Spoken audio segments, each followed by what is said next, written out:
This is a presentation of Northeast Streaming Sports.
Good morning, everybody, and welcome to another Philly Sports Guy show. Today is Monday, October 3rd, and there is so much to get into today that I'm going to go right into it, starting with, of course, our favorite, the Birds, the only team still undefeated, 4-0.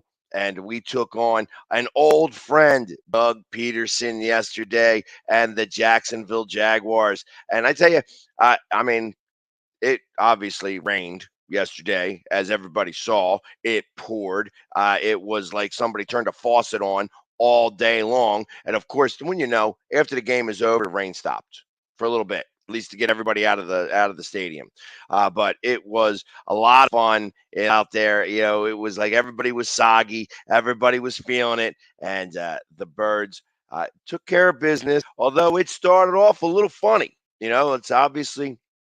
Uh, Jacksonville came in looking strong. Doug Peterson had his first two drives scripted. And I tell you, the one thing that we can remember from Doug Peterson is that he really did well with the scripted plays. And it's still no exception here. Jacksonville was able to take care of business and go right down the field. Like I said, the first couple of drives. It wasn't the first drives. Obviously, we got an interception on our first drive, and then that second drive they went down there and scored a touchdown. Wind up leading 14-0 at one point, and it was the first time that the Eagles had been down all season long. So you knew it was bound to happen. And like I said, Dougie P comes in there. That first interception on that first drive by us, obviously Gainwell missed the ball, slipped out of his hands and popped right in. The pass was a little bit high. Of course, that ball being as slick as it was, went right into defenders' hands, and they ran it back 58 yards for a touchdown. It was one of those things where it's like, all right, yeah, we'll let that one slide. And then the next drive, they went out there and they wind up turning the ball over on downs. I think it was. Let me make sure. I want to say that right on our second drive of the game, or did we punt that away? Okay, we punted that one away after 5 plays. We went about 18 yards. Punted it away, and they went down and scored a touchdown. And like I said, they're up 14-0. And we're like, rain, not good. But the Birds come back. They start doing the things that they know how to do best. I literally the next drive we went 38 yards and we're done on downs. And then the next three drive, touchdown, touchdown, touchdown, drives of 62, 66, and 35 yards after the turnover. Let's talk about some of the numbers of today. Jalen Hurts, 16 for 25, 204 yards, no touchdowns, 1 interception, 72.8 passer rating, and 38 rushing yards and a touchdown. Again, one of those touchdowns where he literally bullied his way into the end zone, carrying a couple of defenders in there. Got that touchdown on a fourth, by the way. So the Eagles went pretty well on fourth down.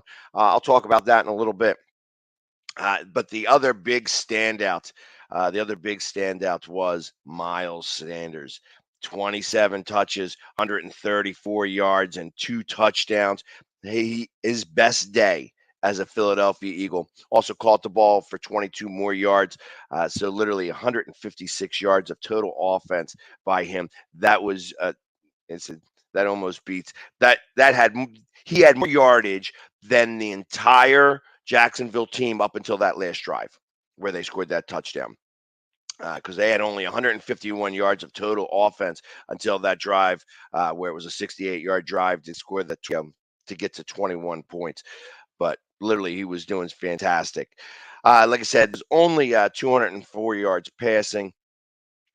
Brown had 95 of those yards on 5 catches, and Goddard had 5 catches also for 72 yards. Both didn't have a touchdown because we didn't throw for a touchdown, but it doesn't matter. We wound up taking care of business and get the win, 29-21. I was a little wondering why. On that last touchdown, that he decided to go for a 2-point conversion. I can assume that they were just talking about how bad the field condition must have been and the way that the wind was blowing, that he didn't think he could make the extra point. And unfortunately, the 2-point conversion failed. It got them within 1 score once they scored that touchdown, because we were up by 9.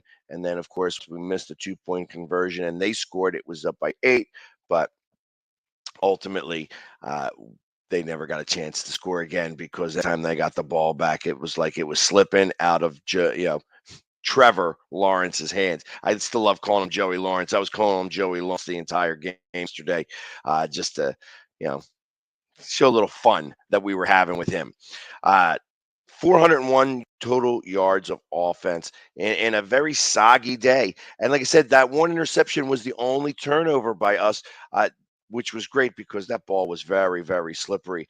Just ask Trevor Lawrence, as he did not fare so well with that ball.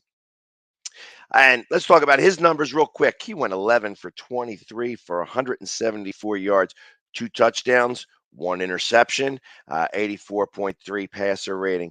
He fumbled the ball 4 times. He accounted for all 5 of the turnovers that Jacksonville had. Winning the turnover battle was a very big game. And that 1 interception, I think it was Bradbury that got that interception, was very timely. Very timely. And he had him set up perfect. He just read it well. He had the guy played off well enough and then just went and took that ball. Had he not slipped, he probably would have scored. I would have hit a pick 6 because he was off to the races. But it's one of those things where doesn't matter. It doesn't matter. They got the pick. They stopped that drive. Literally, it was they were about to score. It seemed because that was in the red zone, and Bradbury takes care of business, as well as that defense. Thinking about it on the defensive side, obviously they did pretty well. The first touchdown was on an interception, so you can't really blame that on the defense. The defense really scored that 1 touchdown, and then the defense only let up that 1 touchdown, and then of course they wound up scoring that last touchdown on that last drive. That like I said, was for 68 yards. That accounted for really a third of their offense all day long. Literally, like I said, they had 219 total yards of offense. They only rushed for 71 yards, and everything else was in the air on that regard. A couple other notables that I wanted to mention: 4 sacks by the defense, which is very good because Jacksonville hadn't let up a sack. They had not let up a sack at all. So to let up 4 sacks, 2 by Han Reddick. So that was really good day today. And like I said, 2 strip sacks, getting that ball out of his hands. He just couldn't seem to hold on to that ball at all. Even when he went on a a quarterback sneak, slipped out of his hands. He was having a tough time with that ball all day long. But anyways, the other things that I wanted to mention is that they had obviously the 5 turnovers. They only went 2 for 7 on third down. And I was wondering why they had so many, didn't have so many third down opportunities. Well, the reason why is because they kept fumbling the ball. So two for 2 for 7 on third down conversions, 0 for 1 on the fourth down conversions. We went 3 for 5 on fourth down. So we went for it a couple of times. There was only 3 punts in this game by both teams. So obviously, they were going for it. Dougie went for it one time, but he didn't really get a chance to go very often. They only had 13 first downs in total. And what was it? 46 offensive plays. The time of possession in this game, the Eagles had for 40 minutes to Jacksonville's 20. 40 minutes. So literally, everything was just going pretty well for the Birds in the rain after the first quarter. If it was only into the first quarter, Jacksonville definitely would have won that game. But luckily, there's 3 other quarters behind it, and we wind up taking care of business, winning this game 29-21. So literally doing some great work out there. And of course, still the only undefeated team in the league right now at 4-0. Jacksonville goes to 2-2, and I think they are now tied for first place in the division. But Jacksonville actually I think, played pretty well. This game, like I said, it was a sloggy mess. Thank God we have drainage, unlike they do in Chicago, where it was played in a fishbowl. I felt that this game had me a little nervous on the start, not just because of the interception or anything. I just thought that Dougie P knew some of his players really well and knew where to attack some of our weaknesses. Uh, that being said, we wind up taking care of business and doing the things that we do best, running the football. Might wind up getting hurt very early. Slay got hurt fairly early, so they did not play past the first quarter. And that means Driscoll wound up playing tackle for most of the game. And he did a pretty good job. Obviously, they only let up 2 sacks in this game. Jalen Hurts did not have to run for his life very much, but that was because they were running the ball pretty frequently. So I think when all was said and done, we had close to 190 some yards of rushing offense. And I think we are up at 201 yards of offense rushing, but excuse me. What wound up happening is those 3 plays at the end were -1. Actually, we had 210 total yards rushing. So, literally, we had more yards rushing than we did passing, which was to be expected. Obviously, it was very rainy. It was ugly out there, but yes, Jason Kelsey did have a great game yesterday. They were having a hard time hiking the ball. Now, of course, the center for Jacksonville, is a rookie, and they were doing a lot of drills off, when they were off the field, just making sure that they could continue to hike the ball. Like I said, he had 2 fumbles on like sneaks where he lost the ball going into it, and 2 fumbles on the strip sacks. So 4 fumbles on the day by Lawrence. There was a 5th one that was done by Etienne, who they wind up recovering, but they just had a hard time holding the ball, and we could hold the ball, which was very important. And like I said, those snaps are really important to be able to do. You want to make sure that they get it in their hands and they have control of it. And luckily, they had all of that happening at once.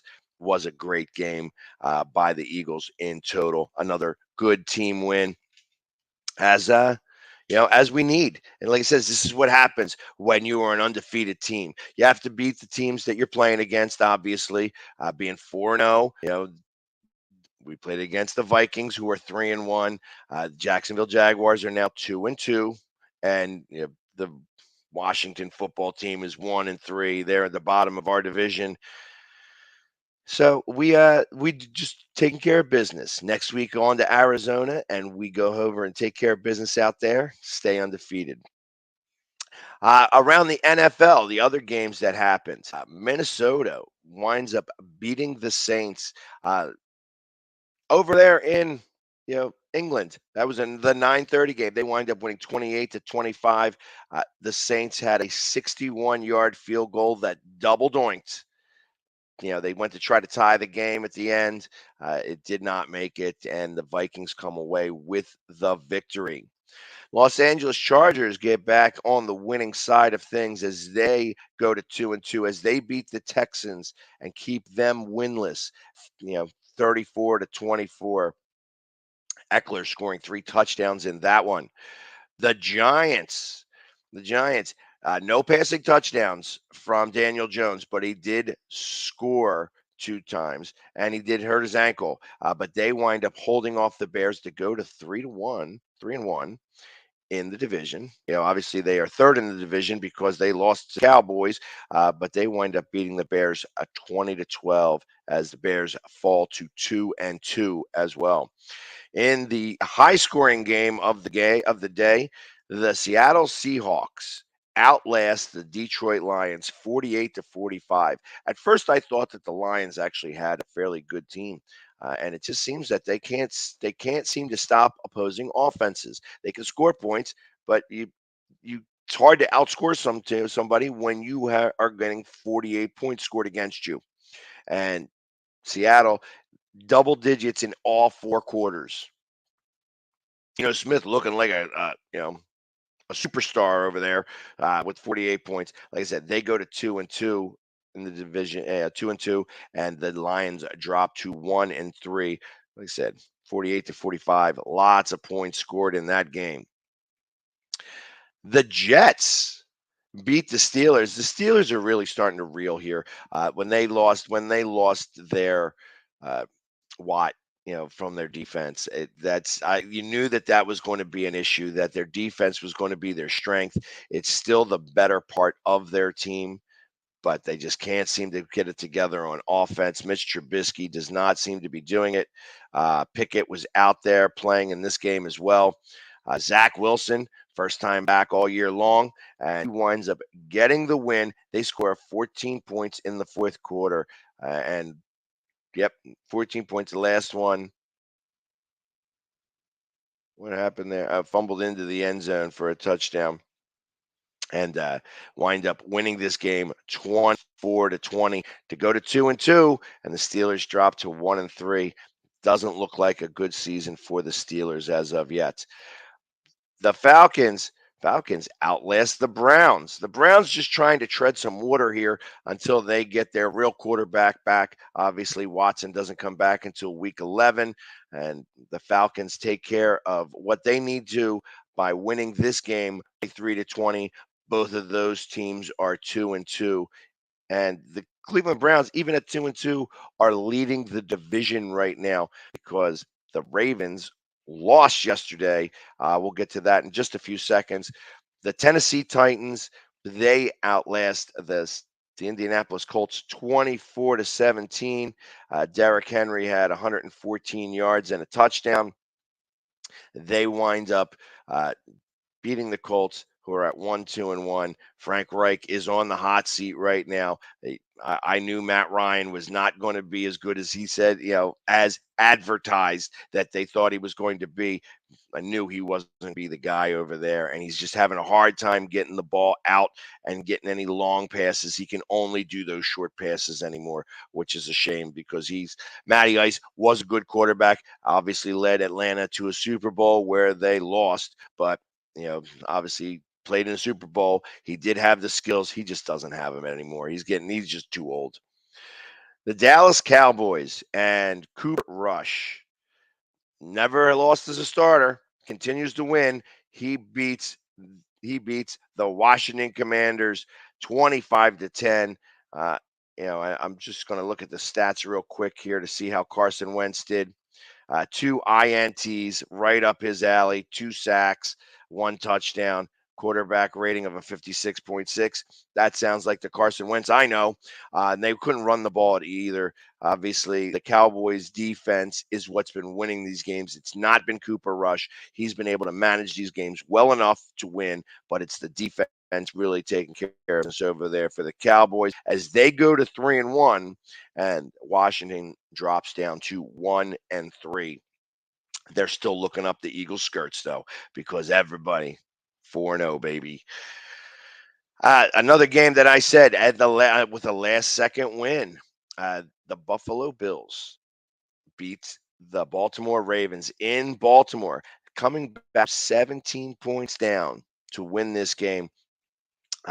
With the field goal in the last seconds to win 23-20. They are at 3-1, where the Ravens are 2-2, tied with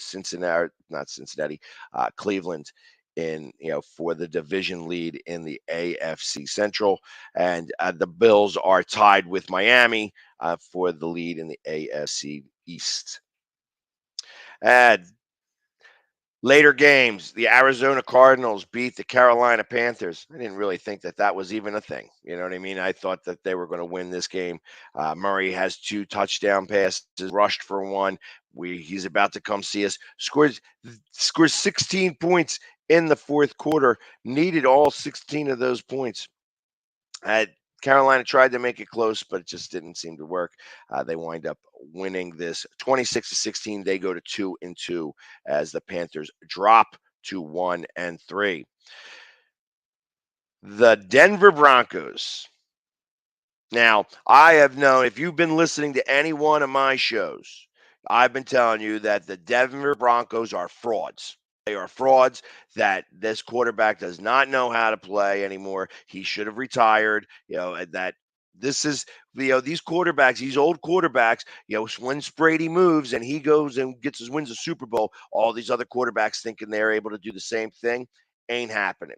Ain't it? Russell Wilson winds up getting this monster contract, and now they are really wondering if he's that guy, because he's not able to do it. And the Raiders go ahead and get their first win, and 32-23. Broncos drop to 2-2 on the year, and I expect that that's going to continue to drop because, like I said, the Chiefs are still the class of that division. I think that the Chargers are going to make the playoffs. I think that the Raiders lost the best things that they had when they lost their coach and they got rid of their GM. And you could say whatever you want, Raiders Nation. Yeah, I believe what I believe, and you can believe however you want to believe, but you're 1-3 right now, and the only team that you beat right now, I believe, is our frauds. So Denver Broncos, I expect to see more losses on their side. That this was touted as the best division in football. Not happening. And like I said, Raiders win 32 for their first win to 23 over the Broncos. A game where I thought, obviously, couple happened in this game, the Packers and the Patriots. First off, Hoyer gets hurt, and they have to bring in their third-string quarterback. So he winds up finishing the rest of that game. Aaron Rodgers throws his 500th touchdown pass. So that all happened. But they wind up going into overtime. Even in the midst of all that, they wind up going to overtime, and the Packers outlast the Patriots. The Patriots go to 1-3, the bottom of the AFC East. I gotta imagine Belichick is not real happy right now, but you got to play with the quarterbacks that you have. And unfortunately, when you're playing with a rookie quarterback, the fact that you were able to keep them in the game this well was good. Rodgers, I don't think, had a great game in this one. I know that I watched him throw pick 6, but he also threw his 500th touchdown pass. So congratulations to him. I think he's one of a few people that have 500 touchdown passes. So, but they wind up winning this game, and like I said, they go to 3-1 on the year. The Patriots drop to 1-3 on the year. And the 8:00 game, which I did not watch at all, but seemed to be like a pretty good game, was the Kansas City Chiefs beating the Tampa Bay Buccaneers 41-31. This game, as I was listening to it in the car, the very first play of the game, I think they fumbled, or like it was on the kickoff, they fumbled, and the Chiefs scored a touchdown in like less than a minute's time, and they kept going 41-31 over the Tampa Bay Buccaneers. So, and they go to 3-1 as Tampa Bay then now goes to 2-2 in that division. But everybody else stinks in that division, so they're still in first place. It doesn't matter. Tom Brady's still got to figure out score some points. 31 points. Obviously, let's see his stats for the day. I didn't know. There we go. Patrick Mahomes went 23 of 37 for 249, 3 touchdowns and an INT, where Brady 39 for 52. I guess they didn't rush the ball. You could tell they didn't rush the ball. Fournette ran for -3 yards, and White ran for 6 yards. So they had 6 total rushes. They were throwing the ball every play. 39 for 52, 3 touchdowns. Yeah, and his passer rating, is it going to give it to me? No, it's like, he fumbled the ball once. That ain't going to give me his passer rating. It doesn't want to show me that.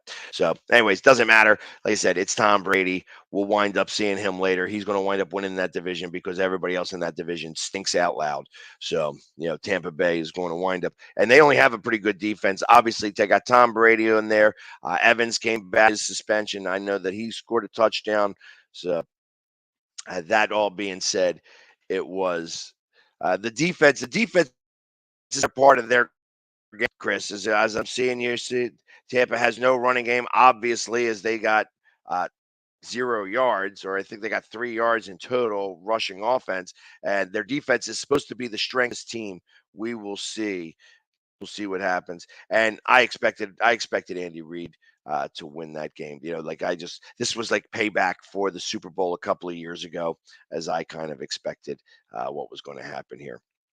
But both teams definitely, it's still early in the season, and they both got things that they need to fix. But like I said, one's 3-1, the other one's 2-2. Both lead their divisions, so I expect to see both of those teams in the playoffs moving forward here. All right, let's take a quick commercial break because there's still a lot more to talk about. We're going to talk about the Phillies. We're going to talk about the Union. We're going to talk about the Flyers, and smells like basketball season. And there's a game that's happening today that everybody may pay a little bit of attention to. So let's come back after these commercial messages, and we can talk all about it. Stay tuned.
welcome to the Everyday GSD podcast. Today's special guest. Welcome to the Military Duty Podcast. It's the man of the job. It's the man of anything. Success is based on participation. So I participate daily. Yeah. For those who don't know, it's Cold War era. Anybody wants to hear anything I have to say, but you and I have a lot of great conversations. Everyday GSD is more than just a podcast. It's a movement. It's a way of life. The show's guests come from all walks of life and all have the same everyday get shit done mentality in common. Many are former military special operators who are now everyday GSDing in their civilian life. Others are civilians who get shit done on a daily basis. Veteran, prior military, the goal is to motivate and inspire through like-minded guests sharing epic life stories. Ultimately, what we want the audience to realize is every day is an opportunity to get up and get shit done. My name is Darren Bebo, and I everyday GSD. This is Jonica, and I everyday GSD. My name is Mike Rebell, and I everyday GSD. This is Jeffrey Barnett, and I everyday GSD. This is Wojo, and I everyday GSD. This is Jake, and I everyday GSD. My name is Hannah Gaber, and I everyday GSD. This is Rachel, and I everyday GSD. My name's Keith Dixon, and I everyday GSD. My name's Kyle McCord, and I everyday GSD. I mean, you can see right now, without LeBron, Lakers are struggling. Let me tell you about a team I hate, all right? I know the Dallas Cowboy fan is here, so I had to make sure he knew how much I hate this team. I'm ready. I've often said that the people who run baseball, they try very hard to ruin it. I'm from Brooklyn. I don't have a problem saying it to his face. Oh, I'm from Brooklyn. Hey, get any...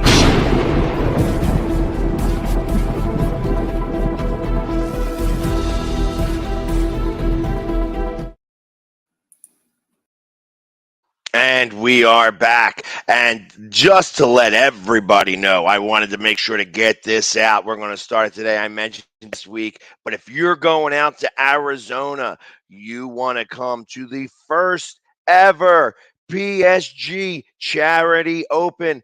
We're playing miniature golf. We're going to be going to the Glow Putt Mini Golf Center over on Shea Boulevard in Scottsdale, Arizona. Hollis Thomas is going to be there. Instagram model Sam Draper in attendance. Not only are you going to be going there to go play some mini golf, but we're going to have a quick little after party over at the 92nd Street Cafe.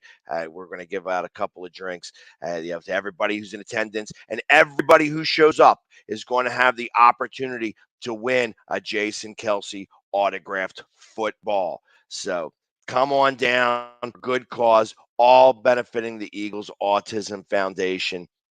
And we're going to have a lot of fun out in Arizona as we take over that whole area and that stadium for Sunday's football as the only undefeated team in the NFL converge into Phoenix as we take care of the Cardinals, as it's a battle of the birds.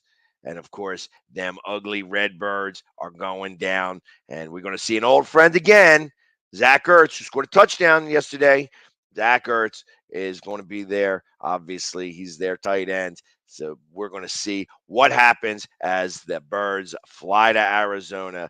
And I know that I'm bringing 200 of my closest friends. There's a lot of other people heading down there. This is the trip of the year. We're going to go down there, and we'll come back out of that 5-0, as I fully expect.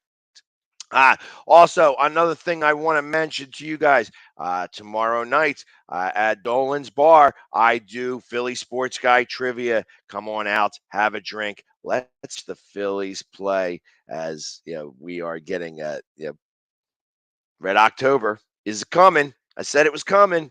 It's coming, and we're about to talk about it here. Last thing I want to mention real fast, I'm going to leave this up here for the remainder of the show. Vote for me on the Face of Horror. I am number 6 right now. The voting stops, I think, in the next couple of days. That is for the B Plus Foundation. They are the largest donors to families that are dealing with pediatric cancer. They give out money so that these people can stay in different locations, that they have money for bills and food as the parents are having a hard time dealing with their child going through all different types of pediatric cancers. And a real cause. And like I said, you get to vote for me, and I could be in the next horror flick where you can watch the Philly sports guy make it to the end of that horror flick and get to kill the bad guy. You know you want that. You know you want that because there ain't nothing scarier than a Philadelphia sports fan. Anyways, moving forward here, I said we're going to be heading down to Arizona. But during that time, the Phillies, let's talk about the Phillies a little bit, shall we?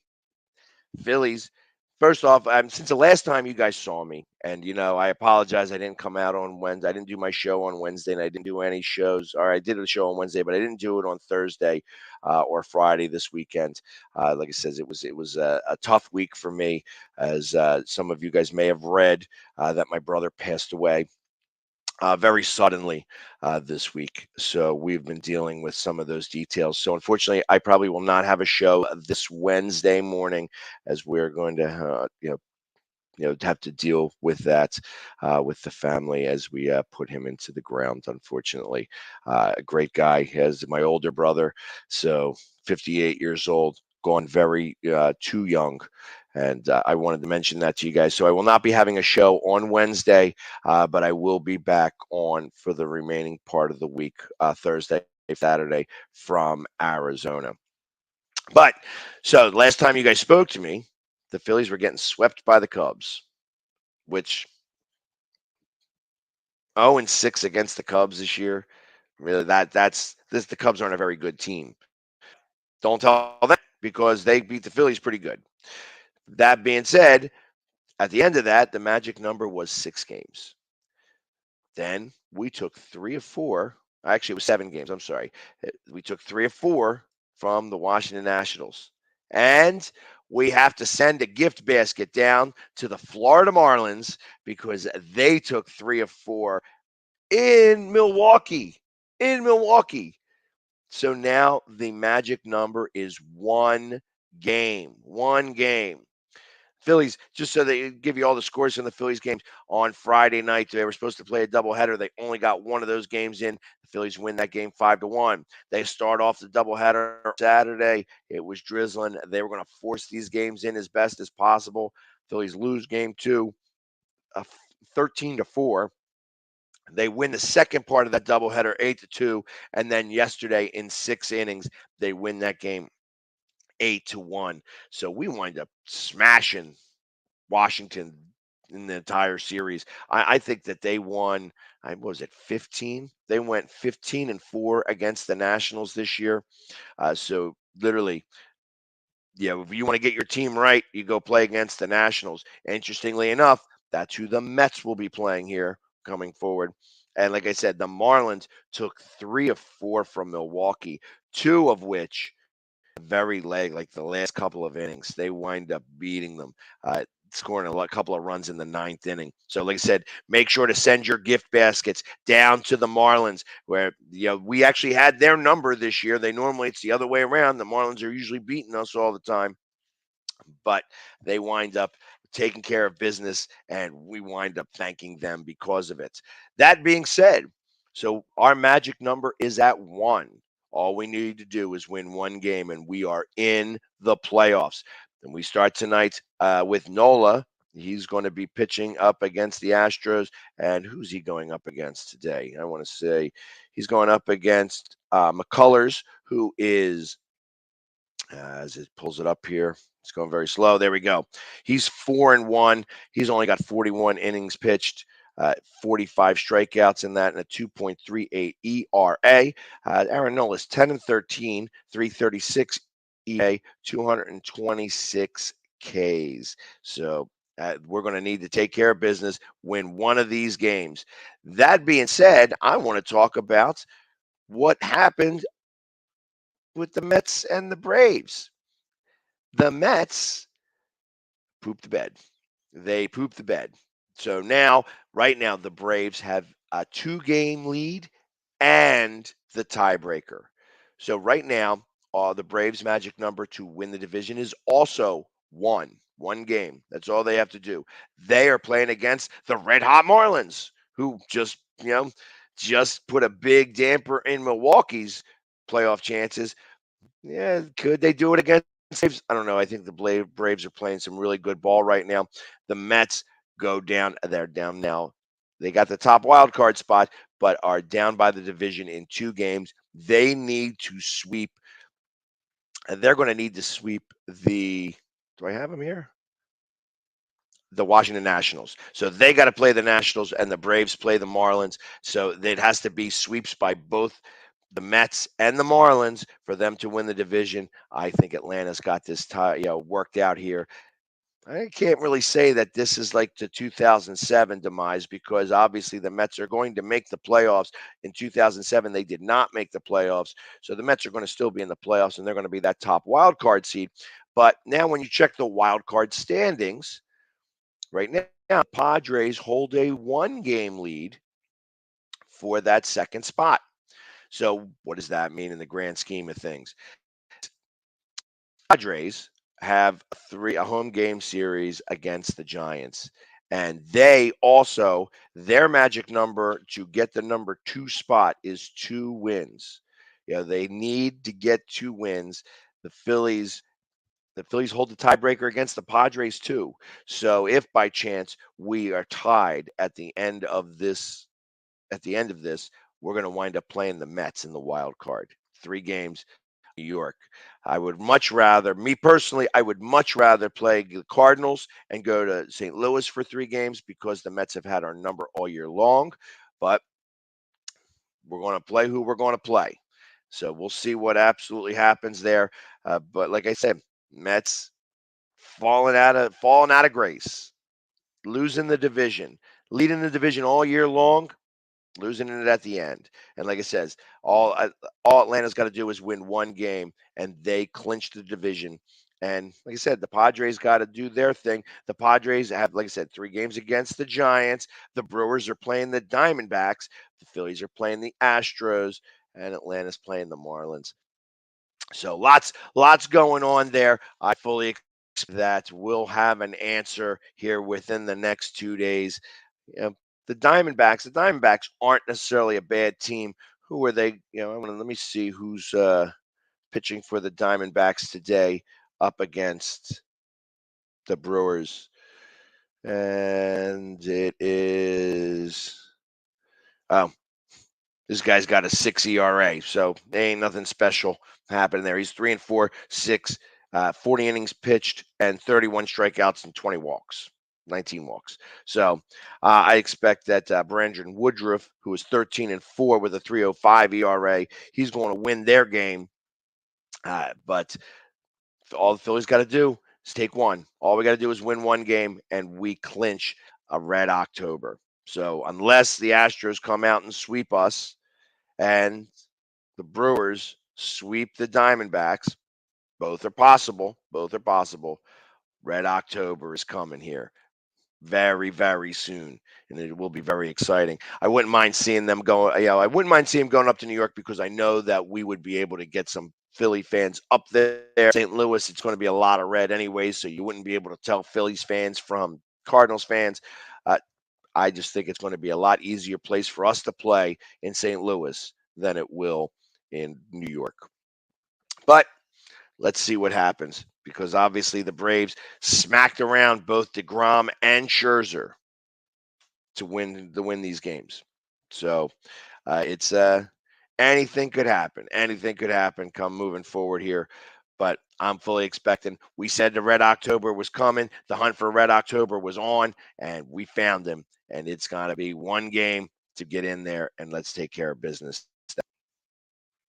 Let's talk about another team that is headed towards the playoffs, and really they were doing fantastic. They had a down game for this one.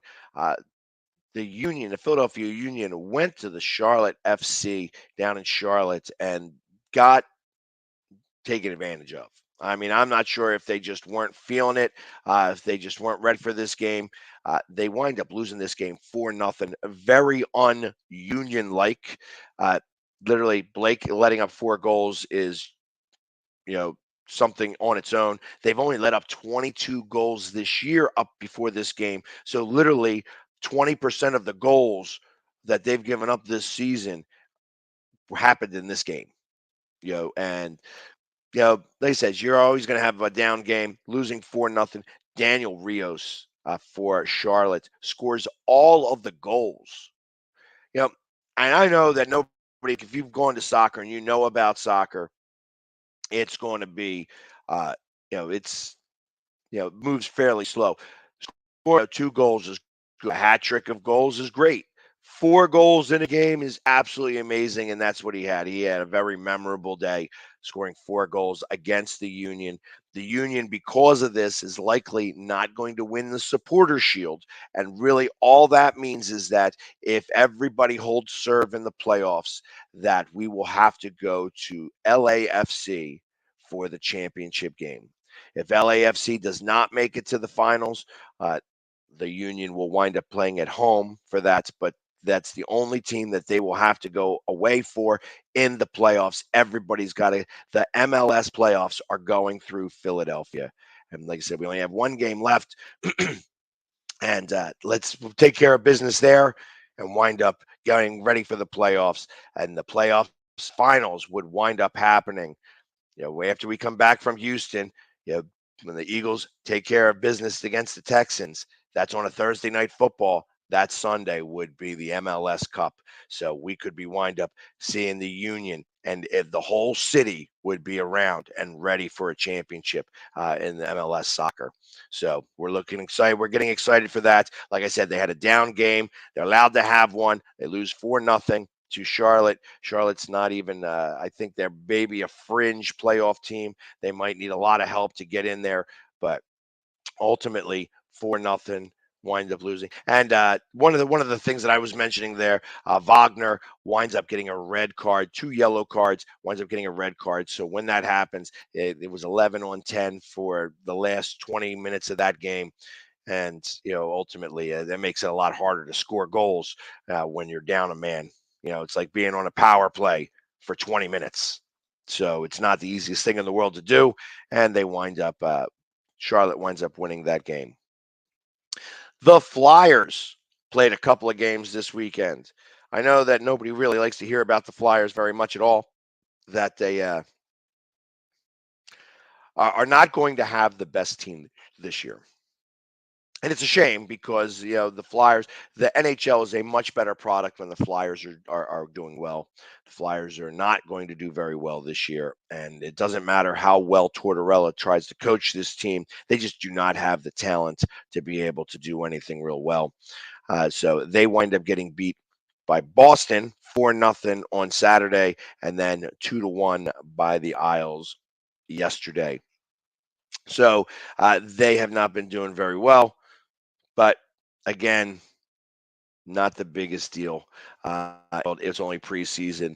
The regular season starts January 13th. I believe we have one more preseason game against the Islanders, and then we start January 13th, October 13th, against the New Jersey Devils.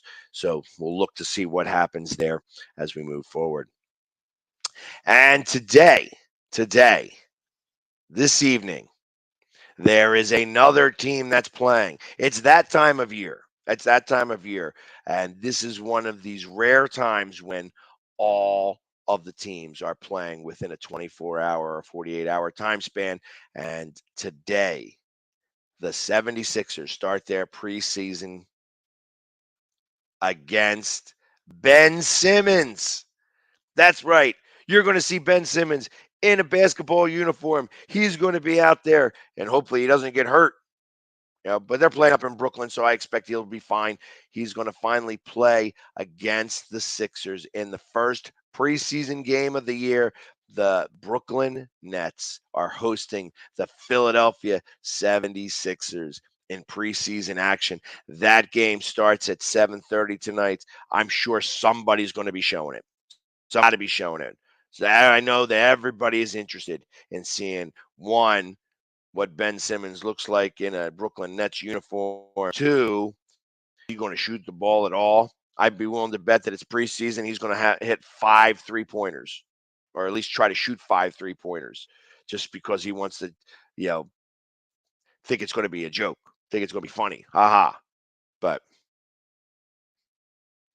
so either way, that's going to be interesting to watch as we move forward here. The preseason action begins. They start the regular season here in a couple of weeks. Flyers are starting. Red October's coming. I thank you,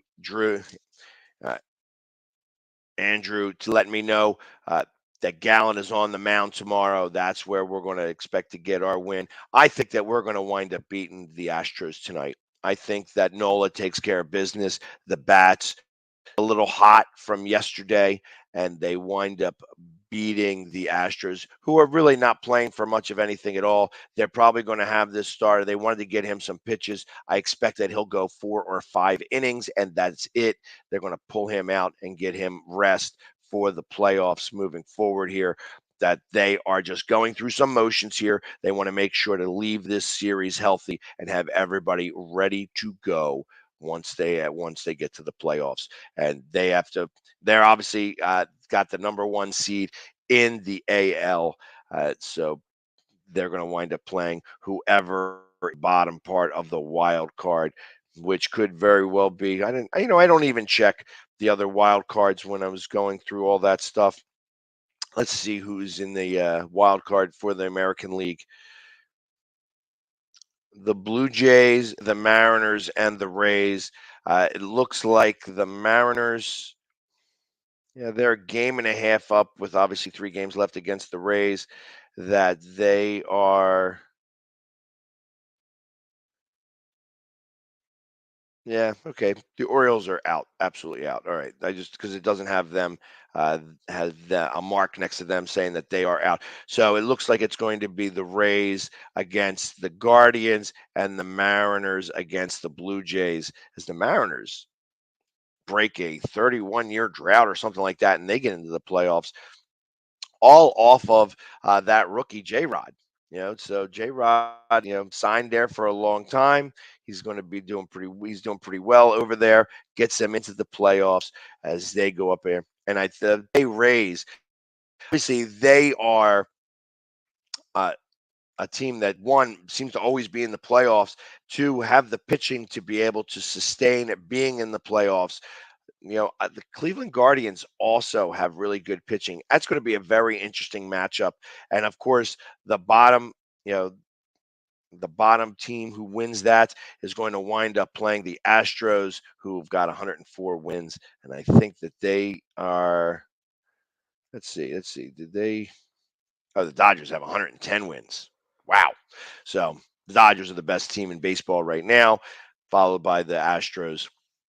But that all being said, I am excited for Red October, and I hope that we go against the Cardinals, because I think that we have a better shot against the Cardinals, and then we will go and play the Dodgers. And I actually like our chances against the Dodgers. For some reason or another, the Phillies love hitting the in LA. So it's I'm hoping that the Padres hold serve and the Phillies hold serve, and that we get into the playoffs, and that the Padres hit the number 2 wild card, we stay the number 3, and we go up against St. Louis. Not that I don't think that we can beat the Mets. It's going to be a lot harder to beat the Mets, as they've been in our head. I think we've won 5 games. We are 5-14 against them this year. So it's going to be tough to win 2 out of 3 up there, especially going up against DeGrom and Scherzer. But anything is feasible. Anything is possible. So let's get in there first and then worry about where we're going to be. I want to go see the Cardinals, because I think after we beat the Cardinals, we have a really good chance of beating LA. And that maybe those beat LA chants are going to come back again. Beat LA. Beat LA. We haven't heard that since Boston in 1981, I think it was. I lost to them in the finals. But like I said, lots of things happening in Philadelphia sports. It was a great weekend. Only undefeated team in football. The only undefeated team in football.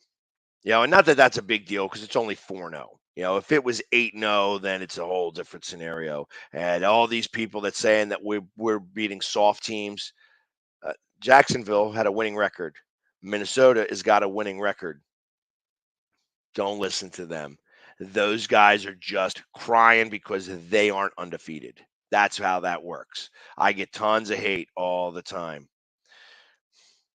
So, exactly. Well, the 1983 Phillies, they did beat LA, but that beat LA chant came from that was the Sixers versus the Celtics in Game 7, and it was up in Boston. And the Boston crowd at the end of that game, when they knew that it was lost and the Sixers won that game, were doing chants of "Beat LA, beat LA," and that was one of those things. It's one of those moments in time. I mean, obviously I was alive for it, and I watched it on television, and it was such an amazing thing to listen to Boston, a Boston crowd, cheer on the Sixers, because the enemy of our enemy is our friend, and that's kind of how that worked. Unfortunately, we did not win that series, but it was one of those times where you can just, it still gives me chills when I think about that, where it's just like a whole nother crowd cheering on for a team to try to beat another team. And that was just an amazing time, an amazing thing that happened. And we lost, obviously, because Magic Johnson, maybe the best playoff series of all time against that. But to hear those chants, and that's what I'm going to be thinking about after the Phillies take care of business and we win in the playoffs. We're going to go to LA, and like I said, that beat LA chants are going to be going nuts. I'm going to pull it out of the archives, and I'm going to be making videos and doing all that fun stuff, because it's going to be a lot of fun to watch Red October kill the blue dawn over there in LA. They think that they're all big and bad, but we beat them a lot. We beat them pretty handily this year, and I'm interested to play them again. Obviously, it was early in the season. It's going to be interesting to see us moving forward here and getting this all taken care of.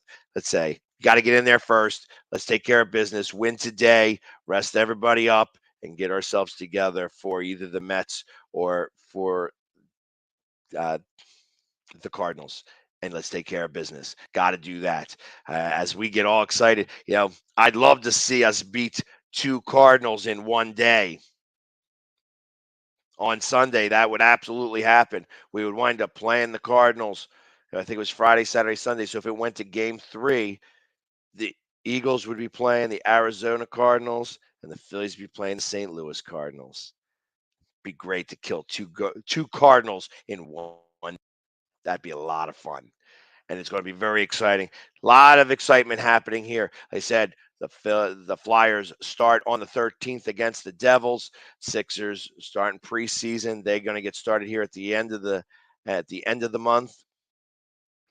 It's all coming together. It's all coming together. So, everybody, thank you very much for hanging with me today. I really do appreciate it.